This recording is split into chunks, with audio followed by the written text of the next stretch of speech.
Hello everyone, this is Nagendra Singh Bisht. The world is divided. It has always been. अगर मैं आपसे कहूँ कि डेली न्यूज़ में जैसे कि न्यूज़पेपर, हमारे news TV channels, in fact Bollywood में जो भी हमें परोसा जाता है रेगुलर बेसिस पे, वो एक प्रोपेगेंडा है, वो एक थोपी हुई सोच है, या फिर ऐसा कहें कि इट इज़ एन अगली phase of politically motivated brainwash that we have been subjected to since 1947. तो आप कहेंगे थोड़ा ज़्यादा हो गया। Well, अंग्रेज़ भारत 1947 में छोड़ के चले गए थे। क्या आप इसे सच मानते हैं? In today's video, we'll discuss about a book that evokes the memories of a divide that exists in our society, that existed in our past, in our present, and hence in our future. And the book name is Urban Naxals.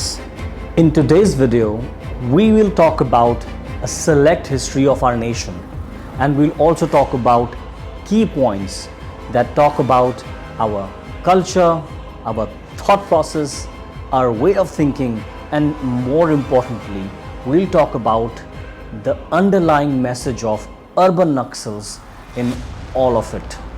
Lastly, and more importantly, we'll talk about how India will be impacted by this thought, that is urban Naxals. Urban Naxals मूलतः essentially Vivek Agnihotri की Buddha in the traffic jam, जो कि उनकी एक movie थी, उसके बनाने की संघर्ष की कहानी है। लेकिन उससे भी ज़्यादा ये एक ऐसे विषय पर बात करती है जो कि आजकल की in fact main stream Bollywood cinema की नैरेटिव की कभी स्टोरी रही नहीं। इस बुक में बात की गई है एक और इम्पॉर्टेंट टॉपिक की, जिसे विवेक अग्निहोत्री ने एक अदृश्य शत्रु कहा है, an invisible enemy. He also termed them as बौद्धिक आतंकवादी, इंटेलेक्चुअल मिलिटेंट। क्या भारी शब्द है ये।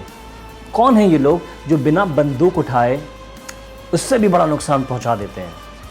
इनफैक्ट हमारी सोसाइटी में कई ऐसे विचार, फैसले जो लगातार लिए जाते हैं through the help of institutions like media, government agencies and big and important educational institution, जहां पर हमारे जैसे यूथ का भाग्य बदला जाता है, इनफैक्ट एक नैरेटिव बन जाता है।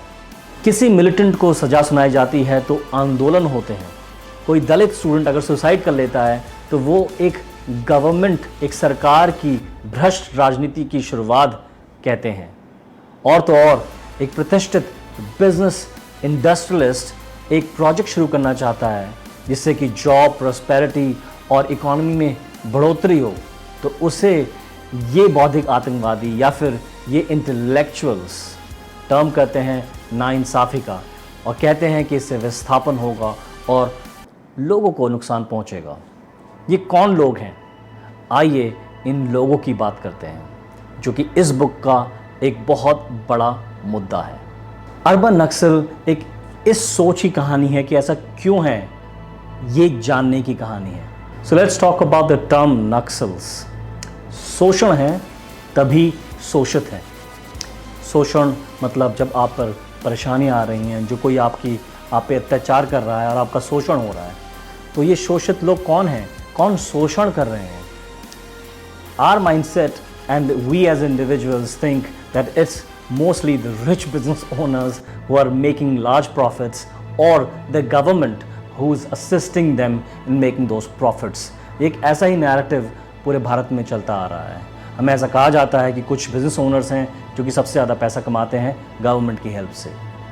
अगर मैं आपसे कहूँ कि ऐसा कुछ भी नहीं है, या फिर ज़्यादातर शोषित लोग हमारे बिजनेसेस के लोग नहीं या गवर्नमेंट के लोग नहीं, शोषण करने वाले, लेकिन कुछ लोग हैं जो कि ऑपरेट करते हैं एक डिफरेंट पाथ के थ्रू, तो आप कहेंगे that is strange.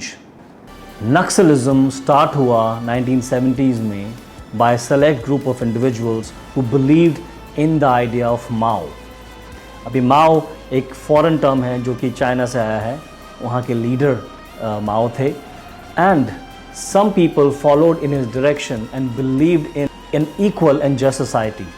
And they began fighting for the rights of poor people. ये landless किसान थे जिनके पास कोई ज़मीन नहीं थी.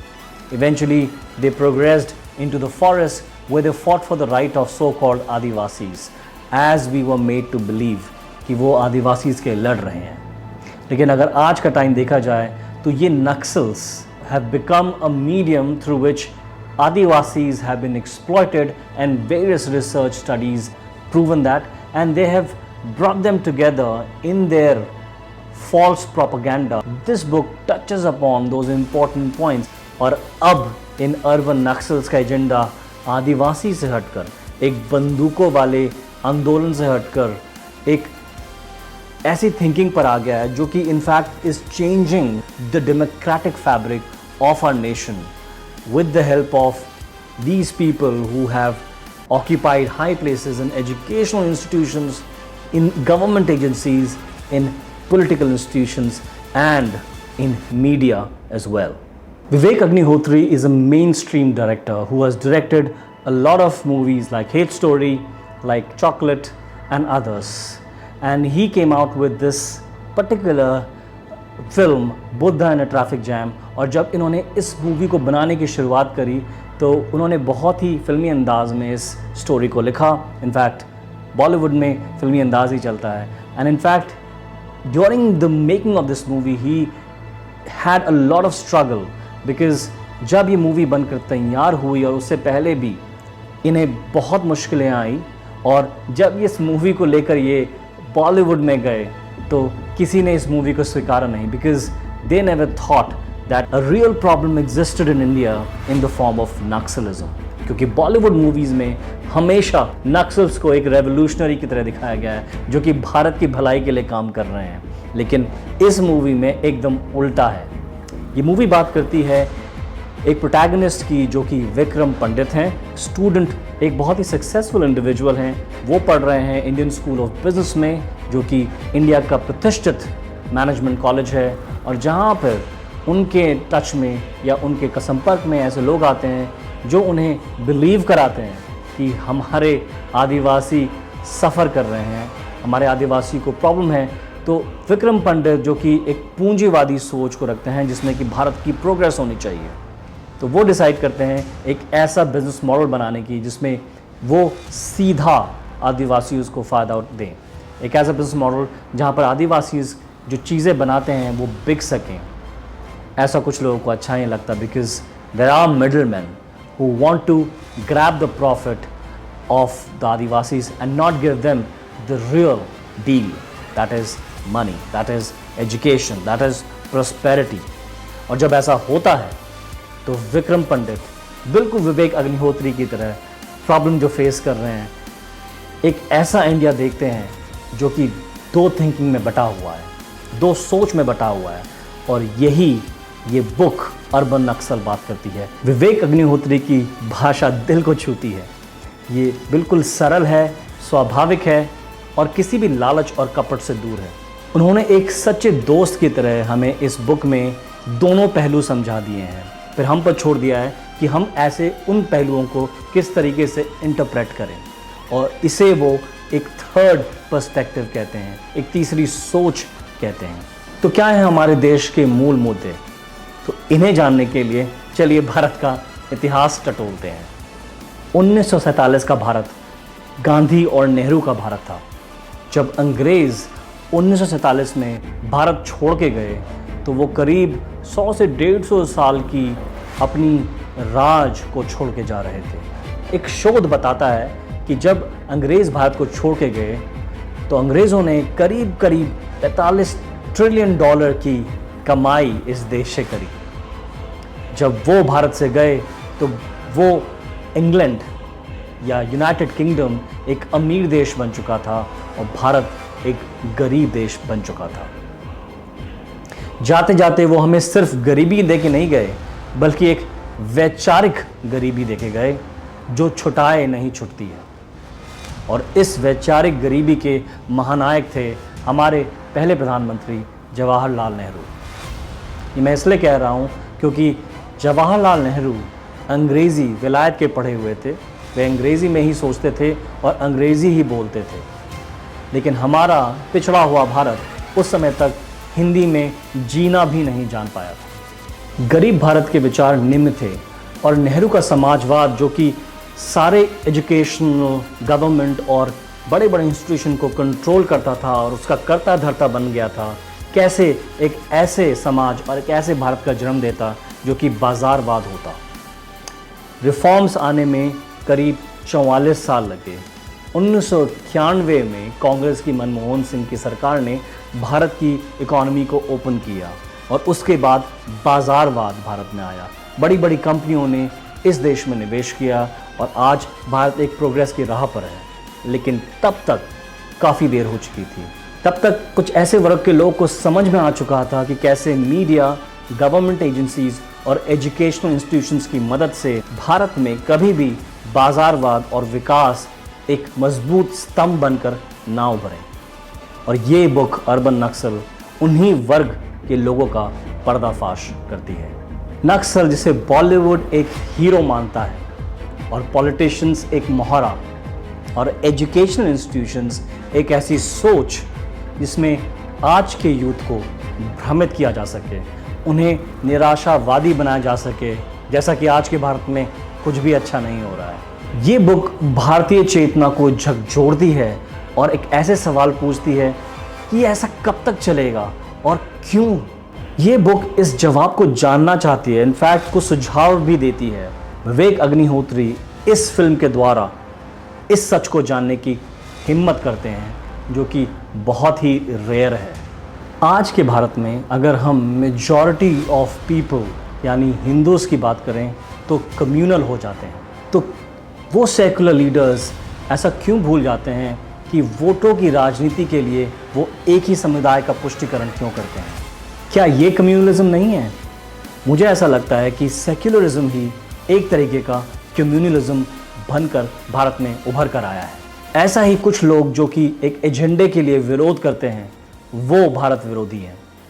इनफैक्ट भारत जैसे विविधताओं भरे देश में जहाँ पर बोलने की आज़ादी है, बोलने की अभिव्यक्ति है, वहाँ पर educational institutions, media, in fact even government agencies के थ्रू ये बुक एक ऐसे नेटवर्क, एक ऐसे अर्बन नक्सल्स के नेटवर्क को समझाती है जहाँ पर ये लोग हमारे educational institutions, government agencies, in fact media पर भी प्रहार करते हैं, स्टूडेंट्स को बरगलाते हैं, यूथ को अपने साथ जोड़ते हैं और फिर ज़ोर से बोलते हैं कि भारत पिछड़ रहा है।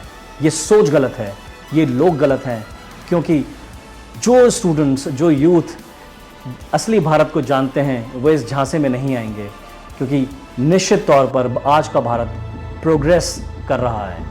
जब विवेक अग्निहोत्री की Buddha in the traffic jam तैयार हो चुकी थी और जैसा मैं पहले बता चुका हूँ कि बॉलीवुड इसे एक्सेप्ट नहीं कर रहा था, तो विवेक अग्निहोत्री एक अनोखा प्लान लेके आते हैं कि जब तक ये मूवी रिलीज़ नहीं होती, ये इस मूवी को, जो कि यूथ के बारे में है, डायरेक्टली इंडियन एजुकेशनल इंस्टीट्यूशंस में लेके जाएंगे, बड़े बड़े इंस्टीट्यूशंस में। तो वो एक नेशन वाइड टूर करते हैं, नॉर्थ, साउथ, ईस्ट में लेके जाते हैं और सीधे यूथ से कनेक्ट करते हैं, क्योंकि वो कहते हैं कि इसका असली दर्शक वो यूथ है जो बिलीव करता है कि आज की इंडिया में मौके हैं, आज की इंडिया एक आगे बढ़ने वाली इकॉनमी है। In fact we are the 5th largest economy और 6th largest economy in the world right now, और हम पॉजिटिव इंडिया बनेंगे, ना कि एक निराशावादी इंडिया जैसा कि कुछ लोग दर्शाते हैं। ये खोखली राजनीति है, ये खोखली सोच है, और अर्बन नक्सल्स ये बुक इस खोखली सोच का पर्दाफाश करती है। सो आई highly recommend that you read this book. Go grab this copy and read Urban Naxals by Vivek Agnihotri, who has directed Kashmir Files, and I think this is a wonderful read. In fact, मेरे को बहुत सारी information इस book के through milli. So guys, if you like this video और आपको इस video में बारे में कुछ अपनी टिप्पणी करनी है, कमेंट्स करनी है, तो प्लीज़ कमेंट्स करिए नीचे और सब्सक्राइब करिए इस चैनल को और लाइक और शेयर करिए इस वीडियो को, क्योंकि I believe a lot of youth should know about this video, and please like this video so that Google का algorithm, Google बाबा ये जान सके, Google ये जान सके कि ये वीडियो एग्जिस्ट करता है। आप YouTube पे से लाइक करिए, शेयर करिए और काफ़ी लोगों के साथ इस वीडियो को शेयर करिए। Thank you so much. जय हिंद, वंदे मातरम।